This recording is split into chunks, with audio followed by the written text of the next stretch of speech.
Et de quoi vas-tu nous parler, Patrick? Alors moi, je vais vous parler d'un phénomène intéressant à nos yeux, qui est que le succès, on pourrait débattre de ce qu'est le succès, mais que le chemin entrepreneurial est un chemin plus long qu'on ne le pense. Alors, je vais partager mon écran avec vous et euh, vous allez voir de quoi je veux parler. Voilà.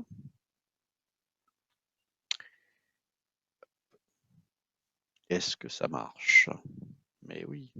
Voilà. Donc la question que je vous pose aujourd'hui, c'est est-ce qu'il faut 15 ans pour réussir? Alors pourquoi 15 ans? Bah d'abord, vous avez une célèbre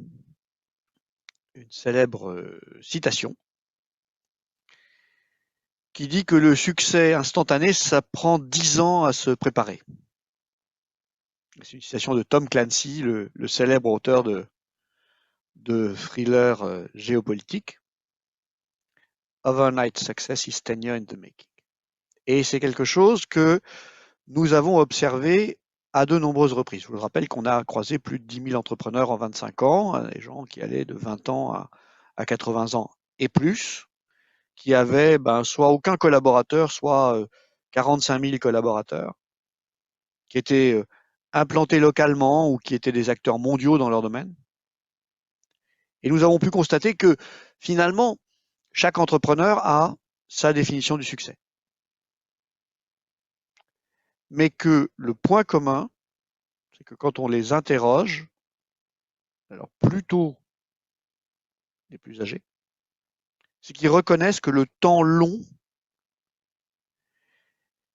est extrêmement critique pour arriver au succès. Alors, dans les années 2000, il y a eu un concept économique qui a fait florès, qui s'appelait les gazelles. Alors, les gazelles, c'était la découverte par les scientifiques, par l'État, qu'il y avait des entreprises qui couraient plus vite que d'autres. Je veux dire que c'est quand même une découverte un peu fondamentale, mais il faut attendre les années 2000 pour le découvrir, c'est un petit peu tard. Mais les gazelles, c'était, pour vous donner l'exemple de la décennie 1990-2000, 45 000 entreprises qui ont créé 1,4 million d'emplois en 10 ans, c'est-à-dire autant de création d'emplois que les 225 000 autres entreprises de l'échantillon.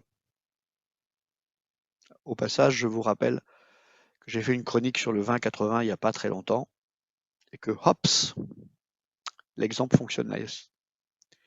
Et ces gazelles, ce qui était intéressant, c'est que quand on regardait de plus près, les créations d'emplois, donc le facteur de succès mesuré euh, dans cette étude, c'est la création d'emplois, c'est une façon de voir les choses, il s'accélérait dans le temps.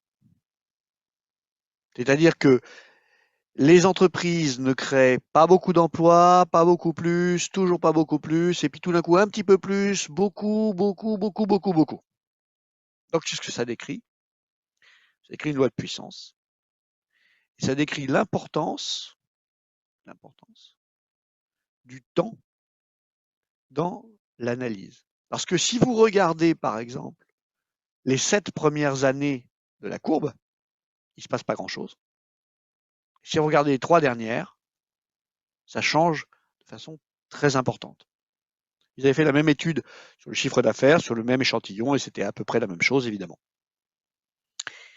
Et nous, ce qu'on a constaté, si vous voulez, c'est que quand on est une start-up et qu'on essaye de jouer le jeu rapide du succès, on essaye de dire en 3 à 5 ans, je vais révolutionner le monde de, ici 3 petits points, et vous remplissez avec votre super idée, vous avez globalement 1% de chance de réussite.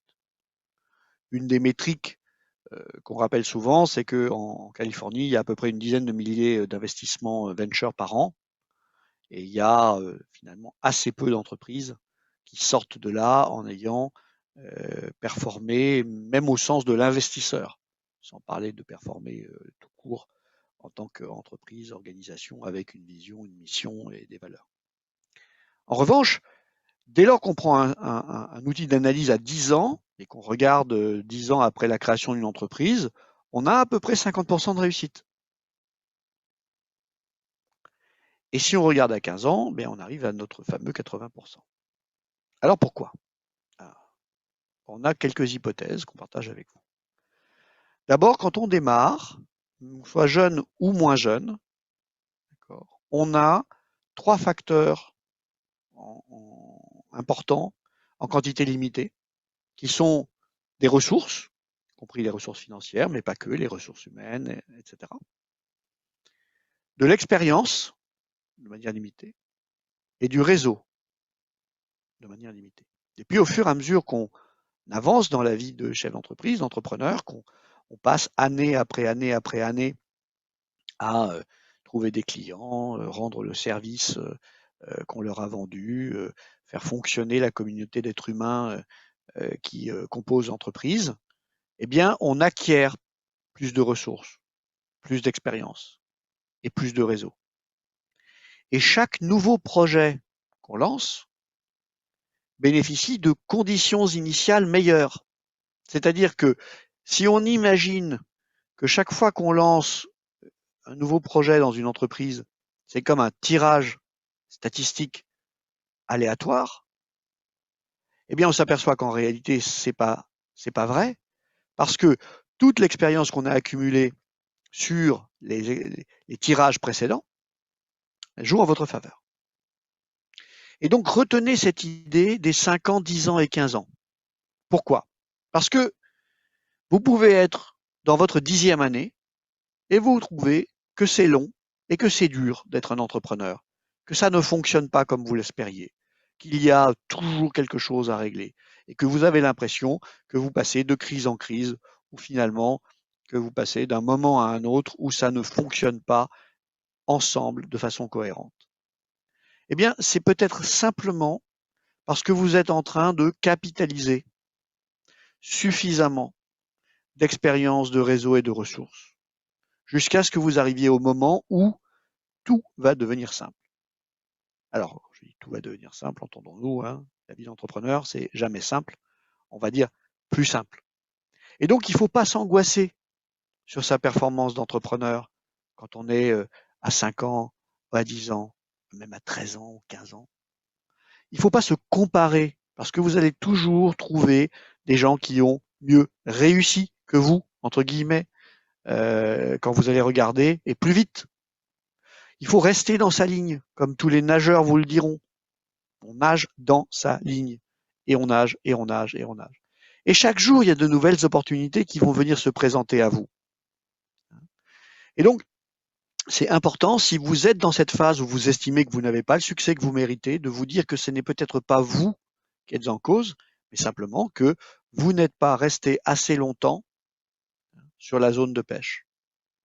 Une autre maxime favorite de Melchior Chassagne, c'est de comparer l'entrepreneur à quelqu'un qui va pêcher quelque part et qui doit rentrer parce qu'il n'a plus de ressources, il n'a plus de gasoil et il n'a plus de bière et il n'a plus de sandwich, donc il doit retourner au port et donc il n'a finalement pêché qu'assez peu et pas assez pour vérifier s'il y avait du poisson sous sa quille, alors que s'il a suffisamment de ressources, il a un système pour rester sur sa zone de pêche, bien évidemment, ses chances de succès augmentent de façon exponentielle.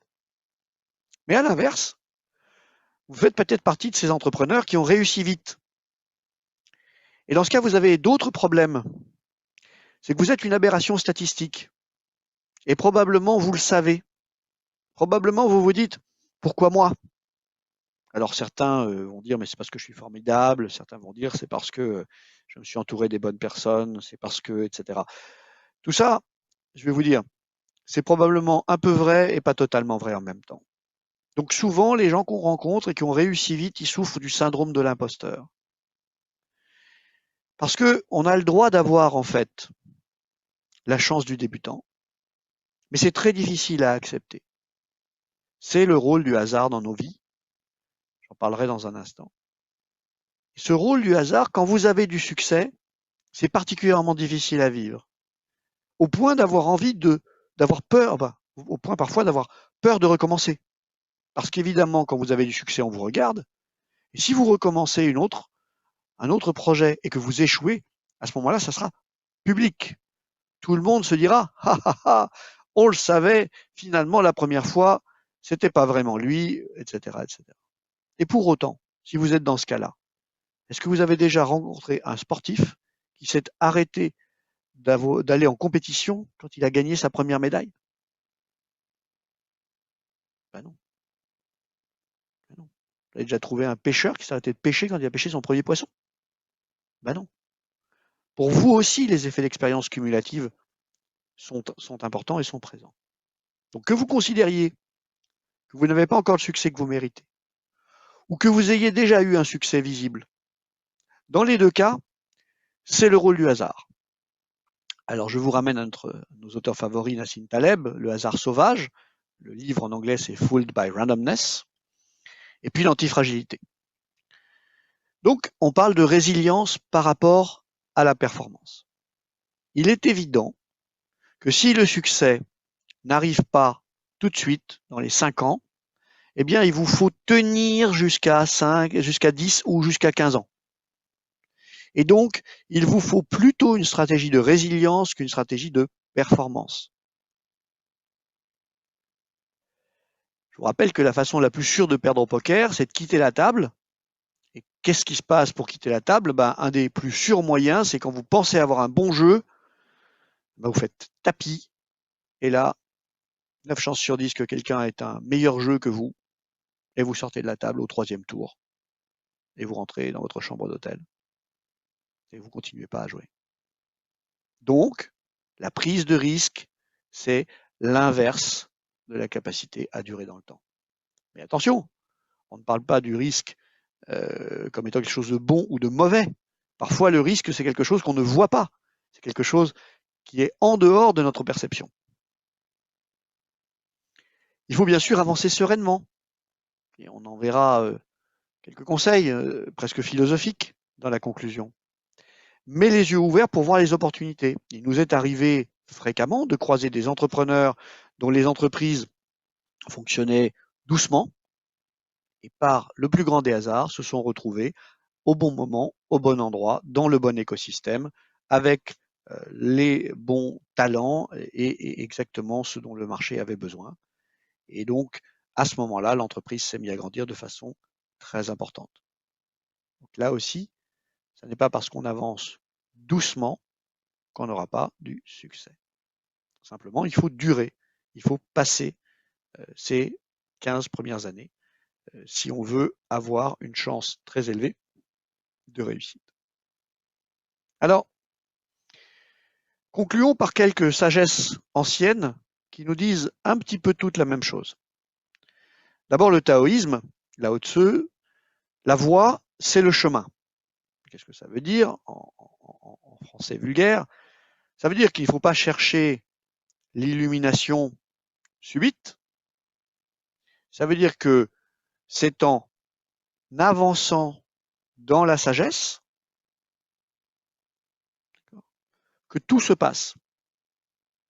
On pourrait dire que pour un chef d'entreprise, même si son entreprise fonctionne moins bien qu'il l'espérait, eh bien, rester et continuer et poursuivre, c'est ça la vie de l'entrepreneur. Donc ça, c'était les taoïstes. Life is a journey. Life is a journey, oui, c'est la même idée. La vie, c'est un voyage. Et la vie d'un entrepreneur, c'est d'être un entrepreneur. Ce n'est pas d'aller quelque part. Ce n'est pas d'avoir un succès. Simplement, on aime tous que ce qu'on essaye de faire est un peu de réussite. Mais c'est le fait de faire le voyage qui compte. Penser le temps long. Alors, ça, c'est évident. Quand vous plantez un arbre, c'est pas pour vous que vous le plantez, pour vos enfants ou pour vos petits-enfants. Vous le verrez grandir. Mais eux, ils mangeront les fruits. Oui, ils pique-niqueront sous l'ombre portée par ce chêne. Un chêne adulte, c'est 30 ans. On pourrait dire qu'une entreprise adulte, c'est 30 ans aussi. Et enfin, je vais convoquer les Grecs, sans lesquels notre culture ne fonctionne pas, bien sûr. Vous connaissez le fameux « connais-toi toi-même » de Socrate, mais il avait une deuxième maxime qui était « aie le souci de toi-même ». Alors, qu'est-ce que ça veut dire? Ça veut dire que si vous êtes dans la phase où vous ne réussissez pas à la hauteur de ce que vous espérez, ou bien si vous avez connu un succès rapide, plus rapide finalement que vous n'étiez en droit de l'espérer, dans les deux cas, il faut prendre le temps de devenir votre meilleur ami. La vie que vous avez, celle d'un entrepreneur, c'est probablement la vie la plus intense, la vie la plus intéressante, la vie la plus libre que vous pouviez avoir. Et donc, que ça se passe conformément à ce que vous espériez, mieux ou moins bien, de toute façon, prenez soin de vous.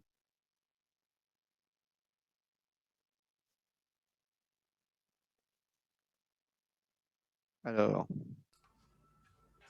Voilà une conclusion. n'est-ce pas? Prenez soin de vous.